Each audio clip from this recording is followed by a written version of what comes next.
السلام عليكم ورحمة الله تعالى وبركاته، ومرحبا بكم في ريل جديد على تاريخ المغرب. في البداية المرجو الصلاة والسلام على سيدنا محمد صلى الله عليه وسلم. من بعد الانتصار الكبير في معركة واد المخازن سنة 1578 تاريخ ديال المغرب غادي يتغير.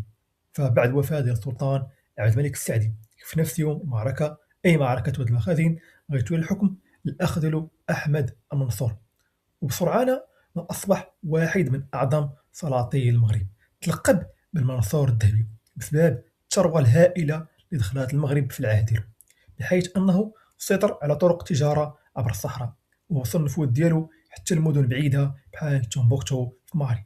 لكن القوة ديالو ما كانتش اقتصادية فقط، بل عسكرية أيضا، بحيث أنه في سنة 1591 غادي يرسل واحد الجيش قوي نحو الإمبراطورية السونغاي، واستطاع السيطرة على مناطق واسعة في غرب إفريقيا. وفي الداخل اهتم منصور بالعمران والثقافة، ومن أشهر المعالم اللي تبنات في العهد ديالو قصر البديع في مدينة مراكش. كان القصر رمزا لقوة والغنى الدولة السعدية، ولكن من بعد الوفاة ديالو سنة 1603 غادي تبدا الصراعات من جديد للحكم من طرف الأبناء ديالو، وهنا غتبدا الدولة السعدية تدخل في مرحلة الضعف اللي غادي تؤدي في النهاية إلى السقوط ديالها. إلا وصلت لهنا دير لايك وخلي تعليق وتابع الصفحة باش يوصلك جديد إن شاء الله.